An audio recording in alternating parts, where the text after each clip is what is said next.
ভারতে নিযুক্ত মার্কিন রাষ্ট্রদূত এরিক গারসেটি বলেছেন, যুক্তরাষ্ট্র এবং ভারত উভয়ই বাংলাদেশে দ্রুত গণতন্ত্র ও নির্বাচন দেখতে চায়।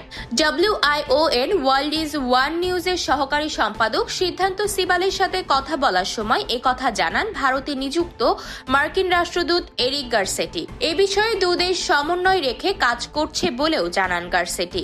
এই মার্কিন কূটনীতিক বলেন, যুক্তরাষ্ট্র এবং ভারত উভয়ই একটি শান্তিপূর্ণ গণতান্ত্রিক দক্ষিণ এশিয়া দেখতে চাই এবং আমরা সেই দৃষ্টিভঙ্গি একে অপরের সাথে শেয়ার করি।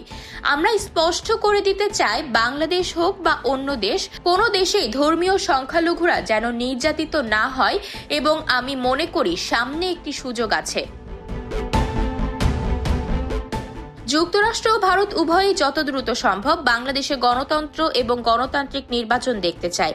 এটি বাংলাদেশকে তার পরবর্তী অধ্যায়ের সূচনা করতে সাহায্য করতে পারে, যোগ করেন এই মার্কিন দূত। মার্কিন রাষ্ট্রদূত আরও মনে করেন, অতীত সম্পর্ক নিয়ে ভাবার সময় এটি নয়, বরং যুক্তরাষ্ট্র ও ভারত একসাথে কি করতে পারে তা নিয়ে ভাবতে হবে।